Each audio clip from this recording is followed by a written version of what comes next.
ನಮ್ಮ ಮೂಲ ಉದ್ದೇಶ ಇಷ್ಟೇ. ನೀವೊಬ್ರು ಪ್ರಭಾವಿ ಸ್ಥಾನದಲ್ಲಿರೋರು, ನಿಮಗೆ ನಿಮ್ಮ ಆಸ್ತಿ ಮಾರಿರೋದು ಗಮನಕ್ಕೆ ಬಂದ ತಕ್ಷಣ ನೀವು ನಾನು ಈ ಕೇಸನ್ನ ಮುಂದುವರಿಸೋದಕ್ಕೆ ಅರ್ಥ ಇಲ್ಲ, ನನಗೆ ಯಾವ್ದೇ ರೈಟ್ ಇಲ್ಲ, ಒಬ್ರು ಲೇಡಿಗೆ ಅಮಾಯಕರಿಗೆ ನಾನು ತೊಂದರೆ ಕೊಡಬಾರ್ದು ಅನ್ನೋ ಉದ್ದೇಶ ನಿಮ್ಗೆ ಸಾಮಾಜಿಕ ಕಳಕಳಿ ಇರೋ ವ್ಯಕ್ತಿ ಅಂತ ಹೇಳಿ ನಾವು ನಿಮಗೆ ಮುಂಚಿತವಾಗಿ ತಿಳಿಸಿದೀವಿ. ಪತ್ರಿಕೆಗೋಷ್ಠಿ ಕರೆಯಕ್ಕೆ ಮುಂಚೆ ಅಲ್ಲ, ನಾವು ಕೋರ್ಟ್ ನಲ್ಲಿ ಕೇಸ್ ಇದೆ, ಕೋರ್ಟ್ ನಲ್ಲಿ ನಾವು ಮಾಡ್ತೀವಿ, ಕೋರ್ಟ್ ನಲ್ಲಿ ಡಾಕ್ಯುಮೆಂಟ್ ಕೊಡ್ತೀವಿ. ನೀವು ಹೇಳ್ತಿರೋ ಪ್ರಶ್ನೆ ಕರೆಕ್ಟ್ ಆಗಿದೆ. ನಾವು ವೈಲೇಟ್ ಮಾಡಿ ನಾವು ಕೋರ್ಟ್ ಬಿಟ್ಟು ನಮ್ಗೇನು ಸಹಾಯ ತಗೊಳ್ಬೇಕು ಅಂತ ನಾವಿಲ್ಲಿ ಬಂದಿಲ್ಲ. ನಾವು ಅಥವಾ ಏನಾದ್ರು ಸಮಾಜಕ್ಕೆ ಏನಂದ್ರೆ ಈ ತರ ಒಬ್ರು ಪ್ರಭಾ ವ್ಯಕ್ತಿ ಈ ತರ ದೌರ್ಜನ್ಯ ಮಾಡಿ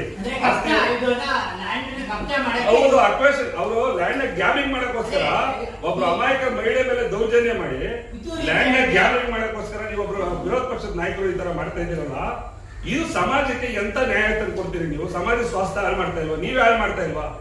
ಸಮಾಜಕ್ಕೆ ಇನ್ನೊಂದಷ್ಟು ಕೇಸ್ಗಳು ಕಡಿಮೆ ಮಾಡಬೇಕು. ನೀವು ಸರ್ಕಾರದ ಸಾಕಷ್ಟು ಕೇಸ್ಗಳಿದೆ.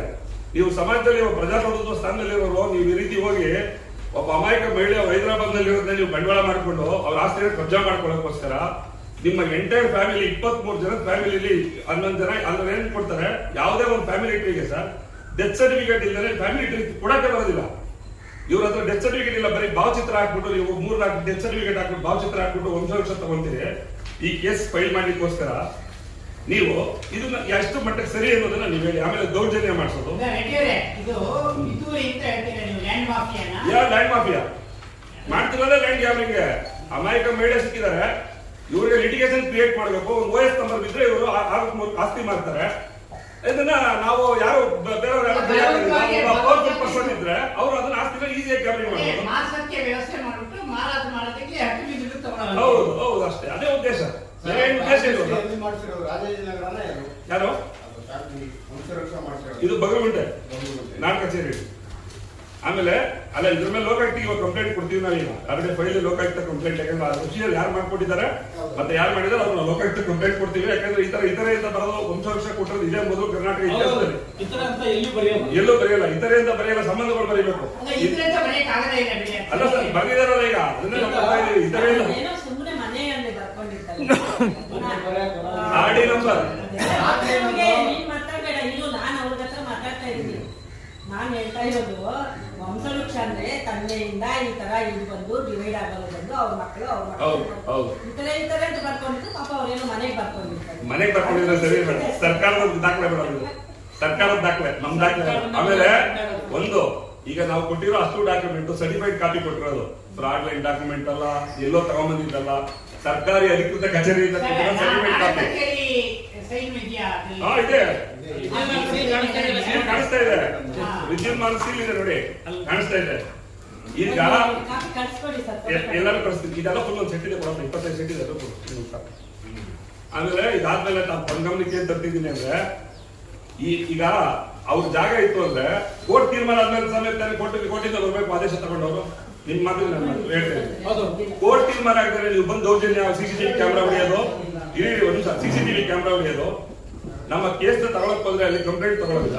ವಿದ್ಯಾರಣ್ಯಪುರದಲ್ಲಿ ಲ್ಯಾಕ್ಮಿ ಅಕಾಡೆಮಿ ಆರಂಭ. ಮಹಿಳೆಯರು ದೇಹದ ಸೌಂದರ್ಯ ಹೆಚ್ಚಿಸುವ, ಕಾಪಾಡಿಕೊಳ್ಳುವ ಈ ಕುರಿತು ಉದ್ಯೋಗ ನಡೆಸುವವರಿಗಾಗಿ ತರಬೇತಿ ನೀಡುವುದಕ್ಕಾಗಿ ವಿದ್ಯಾರಣ್ಯಪುರದಲ್ಲಿ ನೂತನವಾಗಿ ಲ್ಯಾಕ್ಮಿ ಅಕಾಡೆಮಿಯನ್ನು ತೆರೆಯಲಾಗಿದೆ. ಯುವ ಉದ್ಯಮಿಗಳು ಮೇಕಪ್ ವಲಯದಲ್ಲಿ ತಮ್ಮದೇ ಛಾಪು ಮೂಡಿಸಿರುವ ಯುವ ತರುಣಿಯರಾದ ಲಕ್ಷ್ಮಿ, ಶಿಲ್ಪಾ, ಅರ್ಪಿತಾ, ಸುಮಾ ಲ್ಯಾಕ್ಮಿ ಅಕಾಡೆಮಿಯನ್ನು ಆರಂಭಿಸಿದ್ದು GBA ಮಾಜಿ ಉಪಮಹಾಪೌರೆ ಹೇಮಾವತಿ ಗೋಪಾಲಯ್ಯ, ವೀಣಾ, ದರ್ಶನ್ ವರ್ಸಸ್ ಸುದೀಪ್, ಮಿಸ್ ಕರ್ನಾಟಕ ವಿಜೇತೆ ಲೇಖನ, ಮಲ್ಲಿಕಾರ್ಜುನ್ ಹೆಗಡೆ ವಿದ್ಯುಕ್ತವಾಗಿ ಉದ್ಘಾಟಿಸಿದರು. ಲ್ಯಾಕ್ಮಿ ವಲಯ ಮುಖ್ಯಸ್ಥೆ ಜುಹೀನಾ, ಬಿಗ್ ಬಾಸ್ ಸ್ಪರ್ಧಿ ಅಭಿಷೇಕ್ ಸೇರಿದಂತೆ ಅನೇಕ ಕಿರುತೆರೆ ನಟ ನಟಿಯರು ಗಣ್ಯರು ಆಗಮಿಸಿ ಶುಭ ಕೋರಿದರು. ಅಕಾಡೆಮಿಯ ಪ್ರಮುಖರಲ್ಲಿ ಒಬ್ಬರಾದ ಲಕ್ಷ್ಮೀದೇವಿ HD ಮಾತನಾಡಿ, ಮಹಿಳೆಯರಿಗೆ ಆರೋಗ್ಯದ ಜೊತೆ ಸೌಂದರ್ಯವೂ ಪ್ರಮುಖವಾಗಿದೆ. ಸೌಂದರ್ಯವರ್ಧಕ ಮೇಕಪ್ ವಿಭಾಗದಲ್ಲಿ ಉದ್ಯಮ ನಡೆಸುವವರಿಗೆ ಈ ವಿಭಾಗದಲ್ಲಿ ಅಕಾಡೆಮಿಯಲ್ಲಿ ಕೋರ್ಸ್ಗಳನ್ನು ಆರಂಭಿಸಲಾಗಿದೆ. ಇಲ್ಲಿ ತರಬೇತಿ ಪಡೆದ ಅಭ್ಯರ್ಥಿಗಳಿಗೆ ಸೂಕ್ತ ಕಂಪನಿಗಳಲ್ಲಿ ಉದ್ಯೋಗ ದೊರಕಿಸಿಕೊಡುವಲಾಗಿದೆ. 30,000ರಿಂದ 100 ಲಕ್ಷದವರೆಗೆ ಕೋರ್ಸ್ ತರಬೇತಿಯನ್ನು ಹೇಳಿಕೊಡಲಾಗುವುದು ಎಂದು ತಿಳಿಸಿದರು. ನೀವು ಅವಾಗ ಕೋರ್ಟ್ ಹೋಗಿ 20 ವರ್ಷ ಆದ್ಮೇಲೆ ನಿಮ್ಮ ಮನೆ ನಿಮ್ದು ಅಂತ ಬಿಡಿಸ್ಕೊತೀರೋ, ನೀವು ಸಡನ್ ಆಗಿ ನೀವು ಅದಕ್ಕೆ ಏನ್ ರೆಮಿಡಿ ಬೇಕು ಅಂತ ಮಾಡ್ತೀರೋ. ಅನುಭವದಲ್ಲಿ ಒಳಗೆ ಬಿಡ್ತಾ ಇಲ್ವಲ್ಲ.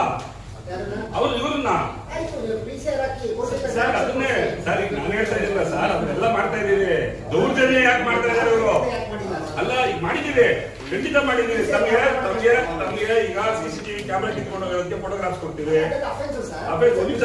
ತಗೊಂತ ಇಲ್ವಲ್ಲ ಸರ್, ತಗೊಂತ ಇಲ್ಲ ಕೇಸು. ನೀವು ಕೊಟ್ರೆ ಏನಂತಾರೆ ಸಿವಿಲ್ ಡಿಸ್ಪ್ಯೂಟ್ ನೋಡಿ. ಕಮಿಷನರ್ ಆಫ್ ಪೊಲೀಸ್ಗೆ 3 ಸತಿ ಕಂಪ್ಲೇಂಟ್ ಕೊಟ್ಟಿದ್ವಿ, ಬೆಂಗಳೂರು ಕಮಿಷನರ್.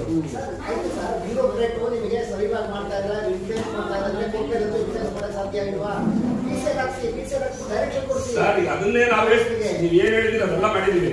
PCR ಫೈಲ್ ಮಾಡಿದೀವಿ, ಕಂಟೆಂಟ್ ಆಫ್ ಕೋರ್ಟ್ ಮಾಡಿದೀವಿ, ಕೋರ್ಟ್ಗೆ ಡಾಕ್ಯುಮೆಂಟ್ ಕೊಟ್ಟು ಇವ್ರು ಮಾಡಿರೋ ಡಾಕ್ಯುಮೆಂಟ್ಸ್ ಅಂತ 7 ಲೆವೆಲ್ ಅಪ್ಲಿಕೇಶನ್ ಹಾಕಿ ವಜಾ ಮಾಡಿ ಅಂತ ಕೊಟ್ಟಿದ್ದೀವಿ. ನನ್ನ ಮೂಲ ಪ್ರಶ್ನೆ ಏನು ಅಂದ್ರೆ, ಪ್ರಕರಣ ಒಂದು ಸಿವಿಲ್ ಪ್ರಕರಣ ಕೋರ್ಟ್ ಅಲ್ಲಿ ಇದೆ, ಕೋರ್ಟ್ ನಿರ್ಧಾರ ಮಾಡುತ್ತೆ ಆರೋಪಿನ ಫಾಲ್ಸ್ ಸರ್ಟಿಫಿಕೇಟ್ ಕೊಟ್ಟಿದ್ದಾರೆ, ಡಾಕ್ಯುಮೆಂಟೇಶನ್ ಕೊಟ್ಟಿದ್ದಾರೆ, ಒಬ್ಬ ಸೀನಿಯರ್ ಸಿಟಿಸನ್ ಮೇಲೆ ಅಟ್ರಾಸಿಟಿ ಮಾಡ್ತಾ ಇದ್ದಾರೆ ಅಂತ ಕೋರ್ಟ್ ಡಿಸೈಡ್ ಮಾಡುತ್ತೆ. ಡಿಸೈಡ್ ಮಾಡೋದ್ರೆ ಅದು ಏನ್ ಬೇಕೋ ಕಾನೂನು ಪ್ರಕಾರ ಅವ್ರ ಶಿಕ್ಷೆಗಳಾಗುತ್ತೆ, ಅವ್ರು ಅಪೀಲ್ ಹೋಗ್ಬೋದು, ಏನಾಗ್ಬೋದು ಸೆಕೆಂಡ್. ಬಟ್ ಇದ್ರ ಮಧ್ಯೆ ಇಂಥದ್ದು ಸಾವಿರಾರು ಕೇಸ್ಗಳು ಕರ್ನಾಟಕದಲ್ಲಿ ಈಗ ತಮ್ಮ ಮಾತು ಬರ್ತೀನಿ. ಒಂದೇ ಒಂದು ಮಾತು ಕೇಳಿ ಆಯ್ತು. 1000 ಕೇಸ್ ಇದೆ. ನಾನು ನಿಮ್ಮೊಂದು ಮಾತು ಹೇಳ್ತೀನಿ. ಒಂದ್ ನಿಮಿಷ ಸರ್, ನಾನು ಹೇಳ್ತೀನಿ. ಈಗ ನಮ್ದೊಂದು ಪೇರ್ ಪ್ರಾಪರ್ಟಿ, ನಾವು ಹೈದರಾಬಾದಲ್ಲಿ, ನಾನು ಬೆಂಗಳೂರಲ್ಲಿ ಇನ್ನೊಂದು ಕಡೆ ಇದೆ ಒಂದು ಪೇರ್ ಪ್ರಾಪರ್ಟಿ. ನಾವು ಇಲ್ಲಿ ಪರ್ಚೇಸ್ ಮಾಡ್ತೀವಿ ಒಂದು ಪ್ರಾಪರ್ಟಿ, ನಾನು ತಿಳ್ಕೊಂಡು ಇವ್ರ ಪರ್ಚೇಸ್ ಮಾಡ್ತೀವಿ. ಇವ್ರು 30 ವರ್ಷದಿಂದ ಆ ಜಾಗದಲ್ಲಿ ಇದ್ದಾರೆ. ಈಗ ನೀವು ಬಂದು ಒಂದು ಕೇಸ್ ಹಾಕ್ತಾ ಇದ್ದೀರಿ, ಅವರು 30 ವರ್ಷದಿಂದ ಕೇಸ್ ಹಾಕ್ತಾರೆ. ಏನ್ ಮಾಡ್ತಾ ಇದ್ರು ಸ್ವಾಮಿ? ನಾನು ಹೇಳ್ತಾ ಇರೋದು 70 ವರ್ಷದಿಂದ ಏನ್ ಮಾಡ್ತಾ ಇದ್ದೀರಿ? ಓದಿ 70 ವರ್ಷದಲ್ಲಿ ನೀವು ಒಬ್ಬ ಕಂದಾಯ ಮಂತ್ರಿ ಆಗಿದ್ದೀರಿ, ಒಂದು ಸಿಂಗಲ್ ರೆವಿನ್ಯೂ ಡಾಕ್ಯುಮೆಂಟ್ ಕೊಡಿ 70 ವರ್ಷದಿಂದ. Actually, right now I'm on my site, where I've been thinking of disposing it off, because I'm already 82 years old and I stay in Hyderabad, and I'm at the fag end of my life, isn't it? So then I thought, let me dispose it off. Then came the trouble. So there are people who are harassing me, and they're stopping me from selling, and they won't allow any buyer to come. And you can see the wall behind me. I got the wall constructed, office constructed, and people came and they broke the wall, they broke the door in the office, and they dug the pathway also, and so that I can't come in, or the buyers can come in.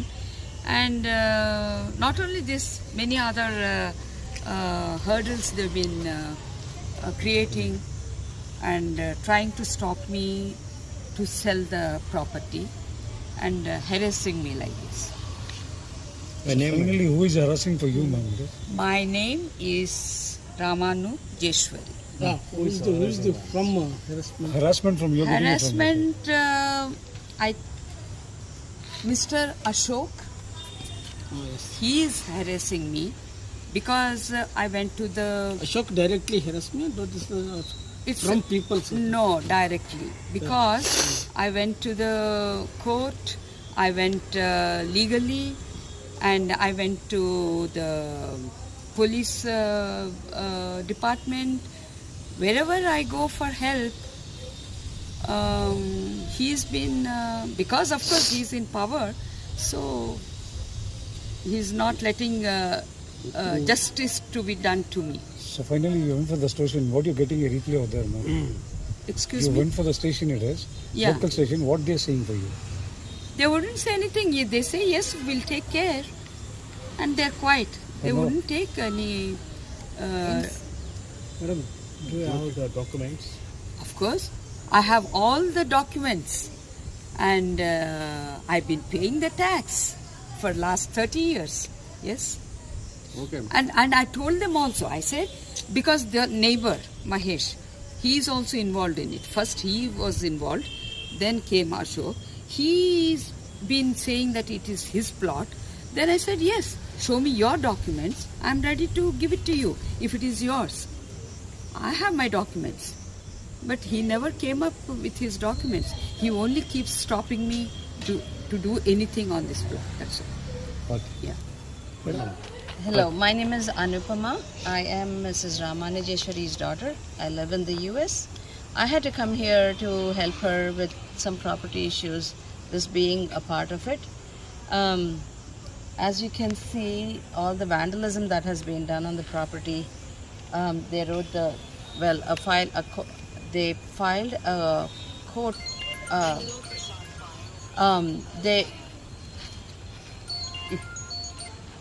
they filed a court case against us where there is no court case, that they own the property, where we have paperwork to show you that we actually own the property. And this is the court case number that has been written all over the place. As you can see towards the fag end of the wall, that wall is broken. That was caused by them. You see the door to this, that's been broken, so the door cannot be locked anymore. There was a CC camera set up there, and that has been broken. So it's just constant vandalism and harassment from their part to us on our property that belongs to us. It's not that we came onto something else. The entrance that you people came in through the gate, that was completely deep dug up, so we cannot even enter the property. So it's just one thing after the other. I do request that we get justice and we have control of our property to be able to sell this and do what we want on our land. Just my request is just leave us alone and just don't interfere in our stuff. This is our family property. It doesn't belong to anybody else, and we are not asking it from someone else. We legally own it. We have gone through all the legal things that we had to do. The police court orders, we took restraining orders, so on and so forth, as we spoke about in the press release earlier. We've taken all those, we followed everything legally. So now the request is to just leave us alone and let us do what we want with our property. Okay.